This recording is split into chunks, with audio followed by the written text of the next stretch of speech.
அருட்பெருஞ்சோதி அருட்பெருஞ்சோதி தனிப்பெருங்கருணை அருட்பெருஞ்சோதி. ஆன்மநேய உறவுகள் அனைவருக்கும் வந்தனம். இந்த காணொளியில் நம்ம எதை பற்றி பார்க்க போகிறோம்னா, திருவண்ணாமலையில் வருகின்ற 11ஆம் தேதி 12ஆம் தேதி மே மாதம் சித்ரா பௌர்ணமி பெருவிழா நமது திருவண்ணாமலை வள்ளலார் மிஷன் சார்பாக மிகவும் சிறப்பாக நடத்த போகிறோம். அந்த விழா பற்றிய விவரங்களும் அதில் நடக்கக்கூடிய சேவைகளையும் அதில் நீங்கள் எப்படி கலந்து கொள்ளலாம் அப்படின்ற விவரங்களை தான் இந்த காணொலியில் பார்க்க போகிறோம். காணொலிக்குள்ளே போகலாம் வாங்க. நம்ம திருவண்ணாமலையில் 2 விஷயங்கள் ரொம்ப பிரபலம். ஒன்று கார்த்திகை தீபம், அடுத்தபடியாக பௌர்ணமி கிரிவலம். நம்ம திருவண்ணாமலை வள்ளலார் சன்மார்க்க சங்கத்தின் சார்பாக கடந்த 20 வருடங்களுக்கு மேலாக கிரிவல பாதையில் ஒவ்வொரு பௌர்ணமி தோறும் நம்ம என்ன பண்ணுறோம் அப்படின்னு பார்த்தீங்கன்னா, மகா அன்னதானம், சத் சங்கம், தொடர் அருட்ப இசை கச்சேரி, கிரிவலம் செல்லக்கூடிய பக்தர்களுக்கு மூலிகை பானங்கள் வழங்குதல், சன்மார்க்க நூல்கள் இலவசமாக வழங்குதல், இது போன்ற ஆன்மீக சன்மார்க்க சேவையை பல ஆண்டுகளாக தொடர்ந்து செய்து வந்து கொண்டிருக்கிறோம். இதன் மூலமாக பயன்பெற்ற அன்பர்கள் பல ஆயிரக்கணக்கான அன்பர்கள். ஒரு தகவல் சொல்லணும் அப்படின்னா, திருவண்ணாமலையில் கிரிவலத்துக்கு வந்த பல அன்பர்கள் இன்று வடலூர் சென்று வள்ளல் பெருமானாரை தரிசிப்பதற்கும், ஞான சபையில் ஜோதி தரிசனம் காண்பதற்கும், சன்மார்க்க நெறிகளை பின்பற்றுவதற்கும் ஒரு மிகப்பெரிய உதவியாக இருப்பது இந்த திருவண்ணாமலை கிரிவல பாதையில் நம்ம செய்யக்கூடிய சன்மார்க்க சேவை. ஸோ ஒவ்வொரு மாதமும் தொடர்ந்து நடைபெற்று வந்து கொண்டே இருக்கின்றது. தமிழகத்தை சேர்ந்த பல்வேறு சாதுக்கள், அறிஞர் பெருமக்கள் தொடர்ந்து வந்து நம்மளுடைய இங்கே திருவண்ணாமலை கிரிவல பாதையில் சத் சங்கம் பண்ணியிருக்காங்க, ஆன்மீக அருள் உரை கொடுத்துருக்காங்க. ஒவ்வொரு மாதமும் திருவருட்ப இசை கச்சேரி நடந்து கொண்டிருக்கு. இதை பலாயிரம் அன்பர்கள் பயன்பட்டுக்கிட்டு இருக்காங்க. அந்த வகையில் வருகின்ற மே மாதம் 11ஆம் தேதி 12ஆம் தேதி சித்ரா பௌர்ணமி வரப்போகுது. இந்த சித்ரா பௌர்ணமி தினத்தில் பார்த்தீங்கன்னா, மாதம் பௌர்ணமிக்கு குறைஞ்சது ஒரு 5 லட்சம் 6 லட்சம் மக்கள் வருவாங்க. கார்த்திகை தீபத்துக்கு பார்த்தீங்கன்னா 15 20 லட்சம் பேர் வருவாங்க. ஆனால் கடந்த சமீப காலமாக பார்த்தீங்கன்னா, திருவண்ணாமலைக்கு வரக்கூடிய கூட்டம் என்பது, பக்தர்கள் கூட்டம் என்பது மிகவும் அதிகமாகிடுச்சு.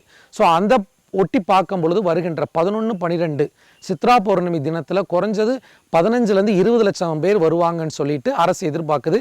அதற்கான ஏற்பாடுகள்லாம் கிரிவல பாதையில் நடந்துகிட்டு இருக்கு.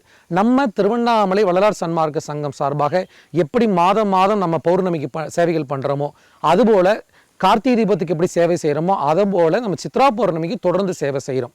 இந்த 11, 12ஆம் தேதி என்ன நம்ம செய்ய போகிறோம் அப்படின்னு பார்த்தீங்கன்னா, கிரிவலம் செல்லும் பக்தர்களுக்கு நீர்மோர் வழங்குதல், பானகம் வழங்குதல், பிரசாதம் வழங்குதல். ஏன்னா உங்களுக்கு தெரியும், சித்திரை மாதம் மே மாதம் நல்ல வெயில் இருக்கும், எல்லாரும் கிரிவலம் போயிட்டு இருப்பாங்க. அவர்களுக்கு நம்ம என்ன பண்ணுவோம், நீர்மோர் வழங்குதல், பானகம் வழங்குதல், பிரசாதம் வழங்குறது சேவைகள் தொடர்ந்து நடந்துகிட்டு இருக்கும். அதோடு இல்லாமல் அந்த கிரிவலம் செல்ல பக்தர்களுக்கு வள்ளல் பெருமானினுடைய கருத்துக்களையும் அவங்களுக்கு கொண்டு போய் சேர்க்கணும். நன்னெறி கருத்துக்கள், வள்ளல் பெருமானினுடைய ஜீவகாருண்ய கருத்துக்களை சேர்ப்பதற்காக ஒரு சிறிய நூல் அச்சிட்டு நம்ம குறைஞ்ச ஒரு 10,000 20,000 புத்தகங்கள் இலவசமாகவே தருவோம். அதோடு இல்லாமல் 11ஆம் தேதி மாலையிலிருந்து இரவு முழுவதும், அதுபோல் 12ஆம் தேதி காலையிலிருந்து மதியம் வரைக்கும் தொடர்ந்து வள்ளல் பெருமானினுடைய ஆன்மீக அருள் உரைகள், சத் சங்கம், சொற்பொழிவு, திருவருட்ப இசை கச்சேரின்னு தொடர்ந்து பல்வேறு சேவைகள் இந்த சித்ரா பௌர்ணமி தினத்தில் நம்ம திட்டமிட்டிருக்கிறோம். ஸோ இந்த காணொலி பார்க்கக்கூடிய நம்ம சன்மார்க்க அன்பர்கள், நம்ம வாலண்டியர்ஸு, நம்ம கிளாஸஸ் அட்டன் பண்ண எல்லாருமே தயவு செய்து வாய்ப்பை உருவாக்கி கொண்டு நீங்கள் எல்லாரும் 11, 12 2 தினங்கள் இங்கே வந்து சேவை செய்வதற்கு ஒரு அருமையான வாய்ப்பு. ஸோ தமிழகத்தில் நீங்கள் எந்த பகுதியில் இருந்தாலும் 11, 12 நமக்கு சித்ரா பௌர்ணமியாக இருக்கிறதுனால 10ஆம் தேதி இரவே வந்துட்டால் சிறப்பு. வாய்ப்பு இருக்கிறவங்க 10ஆம் தேதி இரவே நம்ம வந்து தங்கிடலாம். இல்லை 11ஆம் தேதி காலையிலக்குள்ளே வந்துருங்க. ஏன்னா எனக்கு தெரிஞ்சு 11ஆம் தேதி மதியத்திலேருந்தே கூட்டம் அளவுக்கு அதிகமாயிரும். அப்போ நீங்கள் திருவண்ணாமலைக்குள்ளே வர முடியாது, பேருந்துகளில் கூட்டம் இருக்கும், டிராஃபிக் இருக்கும். எனவே சேவை செய்யக்கூடிய அன்பர்கள் 10ஆம் தேதி இரவு வந்தால் சிறப்பு. இல்லைன்னா 11ஆம் தேதி அதிகாலைக்குள்ளே உள்ளே வந்துருங்க.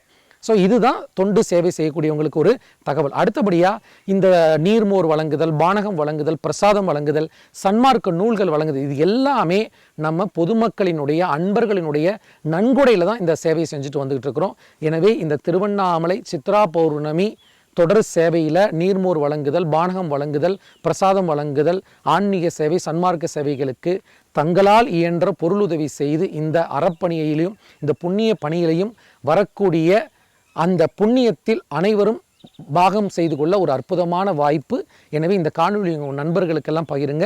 மறுபடியும் சொல்கிறேன், சித்ரா பௌர்ணமி வருகின்ற 11, 12 சன்மார்க்க சேவை, ஆன்மீக சேவை செய்ய ஒரு அற்புதமான வாய்ப்பு. அனைவரும் 11, 12 சித்ரா பௌர்ணமி தினத்தில் சந்திக்கலாம்.